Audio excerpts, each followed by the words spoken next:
तेरे ही भरोसे हमारा ये सफर जारी है, एक तेरे ही भरोसे हमारा ये सफर जारी है। मंजिल तक पहुंचा देना गुरुवर, अब ये आप ही की जिम्मेदारी है। सबसे पहले अपने शिव गुरु के चरणों में प्रणाम करती हूँ। आदि शक्ति माँ भवानी की चरणों में प्रणाम करती हूँ। साहब श्री हरेंद्रानंद उनकी धर्मपत्नी नीलम दीदी आनंद की चरणों में प्रणाम करती हूँ। मेरा प्रणाम अपने अपने चरणों में स्वीकार करें। समस्त गुरु भाई बहनों की चरणों में प्रणाम करती हूँ। मेरा प्रणाम अपने अपने चरणों में स्वीकार करें। मैं एक छोटी सी कथा लेकर आई हूँ। मेरी कथा अच्छी लगी तो वीडियो को लाइक करें, चैनल को सब्सक्राइब करें, कमेंट बॉक्स में हर हर महादेव लिखें। महादेव के नाम लिखने से बोलने से घर में जो भी संकट विपदा आती वो टल जाती। इसीलिए महादेव का नाम लिखना चाहिए, बोलना चाहिए। चलती हूँ छोटी सी कथा की ओर। एक समय की बात है, एक बूढ़ा बाबा दरवाजे दरवाजे पर जाकर भिक्षा मांग रहे थे। भूख प्यास से बहुत तड़प रहे थे। कुछ खाने को भी मांग रहे थे कि कोई खाना दे दो, कोई मेरा भूख मिटा दो, कोई प्यास मिटा दो। कोई कुछ नहीं देता और दरवाजे से धुतकार कर भगा देता। फिर दूसरे दरवाजे पर जाते बूढ़ा बाबा कहते, कोई है मुझे खाने को दे दो, कुछ कपड़े दे दो, मुझे बहुत ठंड लग रही है। ठंड का मौसम था। बूढ़े बाबा बहुत ठिठुर रहे थे, भूख प्यास से तड़प रहे थे। कोई कुछ बूढ़े बाबा को नहीं देता और अपने दरवाजा से धुतकार कर भगा देते। बूढ़े बाबा को बहुत दुख होता था कि धन दौलत रहते हुए कोई कुछ नहीं देता है मुझे। बूढ़े बाबा चलते रहे। तभी बूढ़े बाबा को एक महल दिखाई दिया। बूढ़े बाबा सोचने लगे, इस महल में मुझे जरूर मिलेगा, कुछ ना कुछ मिलेगा। उस महल के पास गए, दरवाजा पे जाकर कहने लगे, कोई है, कुछ खाने को दे दो, कुछ कपड़े दे दो, मुझे ठंड लग रही है। तभी उस महल से एक औरत निकल कर आती, कहती कि तुझे क्या चाहिए। तभी बूढ़े बाबा कहता, बेटी कुछ खाने को दे दो, मैं बहुत दिन से भूखे प्यासा हूँ। कुछ कपड़े दे दो, मुझे बहुत ठंड लग रही है। तभी उस औरत कहती, पता नहीं कहाँ कहाँ से मुंह उठाकर चले आते हैं, चले जाओ यहाँ से, मेरे पास कुछ नहीं है, जाओ यहाँ से। इतना बात कहकर उस औरत ने दरवाजे बंद कर दिए। वो बूढ़ा बाबा रोते रहा, गिलगिलाते रहा। उस औरत ने बूढ़े बाबा को कुछ नहीं दी। वहां से बूढ़ा बाबा चलते गए। एक झोपड़ी दिखाई दिया, उस झोपड़ी के पास गए तो बूढ़े बाबा आवाज लगाए, कोई है, कुछ खाने को दे दो, मैं कितने दिन से भूखे प्यासा हूँ, कुछ कपड़े दे दो, पहनने के लिए मुझे ठंड लग रहा है। उस झोपड़ी से एक औरत निकली और कहने लगी, बाबा बाहर बहुत ठंड है, अंदर आ जाइए। अंदर लेकर गई। उस औरत आग जलाई थी, आग के पास बूढ़े बाबा को बैठाई। बूढ़े बाबा कहने लगे, बेटी कुछ खाने को दे दो, मुझे बहुत भूख लगी है। तभी उस औरत कहती, बाबा मेरे पास तो कुछ नहीं है, मैं बहुत गरीब दुखियारी हूँ। जहाँ भी काम मांगने जाती हूँ कोई मुझे काम नहीं देता। मेरे पास एक बासी रोटी पड़ा है, वो बच्चे के लिए रखी थी, बाबा लो खा लीजिए। बाबा वो रोटी खा लिए और वहां से जाने लगे। तभी औरत कहती, बाबा मुझे आशीर्वाद दीजिए, सुबह होते हुए मुझे कोई काम मिल जाए कि अपने बच्चे को खिला पिला सकूं या घर चला सकूं। बाबा आशीर्वाद दिए कि जाओ जब सुबह होगी तुम जो भी कार्य करेगी वो कार्य चलते रहेगी, सुबह से शाम हो जाएगा, खत्म नहीं होगी। इतना बात कहकर बाबा वहां से चले गए। जब सुबह हुआ तो उस औरत सोचने लगी, अलमारी में 5 गज का कपड़ा पड़ा है, क्यों नहीं इसके बेचकर बच्चे के लिए खाने के लिए लेकर आती, क्योंकि बच्चे भी भूखे प्यासे हैं। अपने बच्चे से कहती, बेटा अलमारी में कपड़ा है लेकर आओ। बच्चे माँ को अपने कपड़े दिए, माँ कपड़े को नापने लगी। नापती है तो कपड़े बढ़ते जा रहा था। 5 गज के कपड़े कितने गज का बनते जा रहा था। कपड़ा नापते गई, नापते गई, नापते गई। कपड़ा नापते नापते थक गई, बकर कपड़ा बढ़ते बढ़ते नहीं थका। अड़ोस पड़ोस के जब पता चला कि कपड़ा नाप रही है, कपड़ा बढ़ते चला गया, एक कपड़ा बढ़ ही रहा है, घट नहीं रहा है। अड़ोस पड़ोस भी देखने आ गए, गांव वाले को भी पता चला, गांव वाले भी आ गए। वो देखने लगे, ये तो जादुई कपड़ा है, एक कपड़ा बढ़ते जा रहा है, ये क्या हो रहा है। उस औरत को भी पता नहीं था कि मेरे साथ क्या हो रहा है। तभी उस औरत को पता चला जिस महल में बूढ़ा बाबा मांगने गए थे। वो औरत सोचने लगी, क्यों नहीं उस बूढ़े बाबा को अपने घर में बुलाई होती, खिलाई होती, तो आज मेरे पास वो धन होता, सबसे दुनिया से अमीर रहती। वो दिन से बूढ़े बाबा को उस औरत ने इंतजार करने लगी और अपना खिड़की दरवाजा खोल दी और इंतजार करने लगी कब बूढ़ा बाबा आए तो अपना अंदर बुलाए और खिलाए और पिलाए। जो भी उस रास्ते से गुजरता वो जाकर देखने लगती कि वो बूढ़ा बाबा तो नहीं आए हैं, हमेशा देखते रहती थी। एक दिन बूढ़े बाबा उसके दरवाजा पर आए, कहने लगे, कुछ खाने को दो, कुछ पीने को दो, मैं ठंड से ठिठुर रही हूँ, कुछ कपड़ा दो पहनने के लिए। वो औरत अंदर से निकली और कहने लगी, बाबा अंदर आ जाइए। अंदर ले जाकर बैठाई और चाय बना कर दी कि बाबा पी लीजिए, पूरा शरीर गर्म हो जाएगा, और अच्छे अच्छे पकवान खिलाई।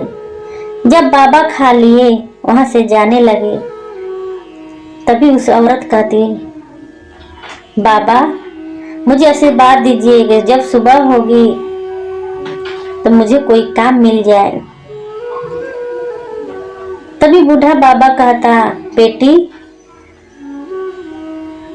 सुबह में जो भी कार्य करेगी वो कार्य चलते रहेगा, सुबह से शाम हो जाएगी वो कार्य चलते रहेगी, बंद नहीं होगी। इतना बात कहकर बाबा वहां से चले गए। अब इस औरत सोचने लगी, क्यों नहीं सुबह में पैसा उठकर गिनती करूंगी, पैसा बढ़ते रहेगा।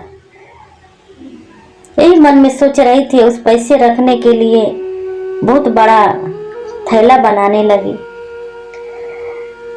थैला बनाते गई,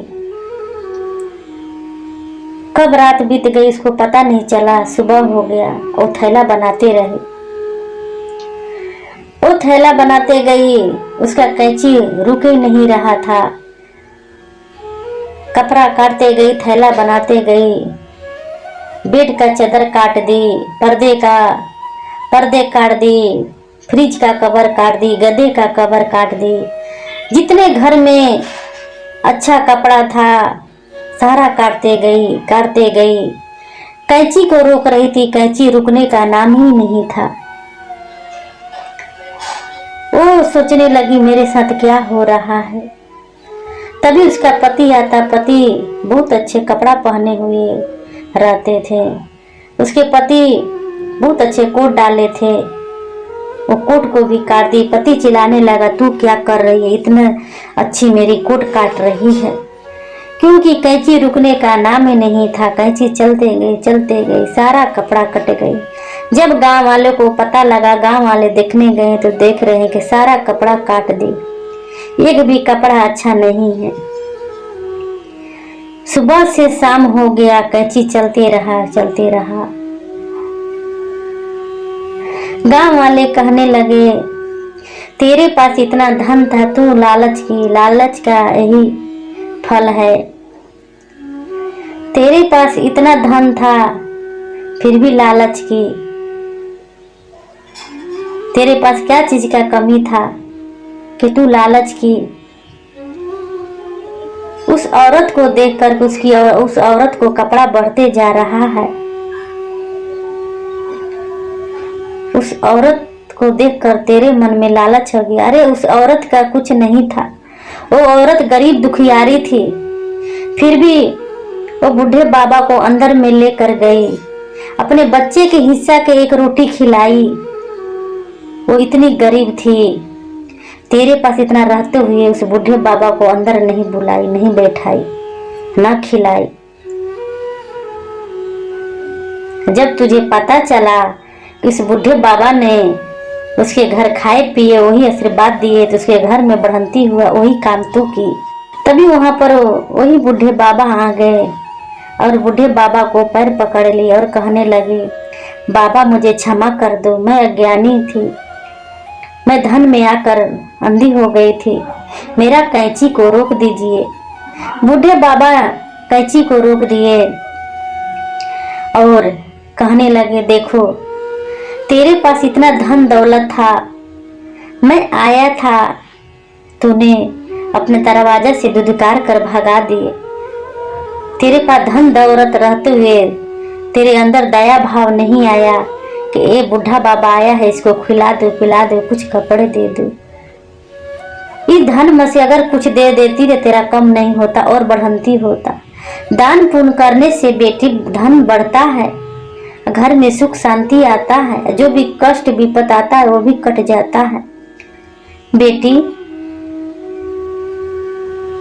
धन बांटने से, दान देने से घटता कभी नहीं है।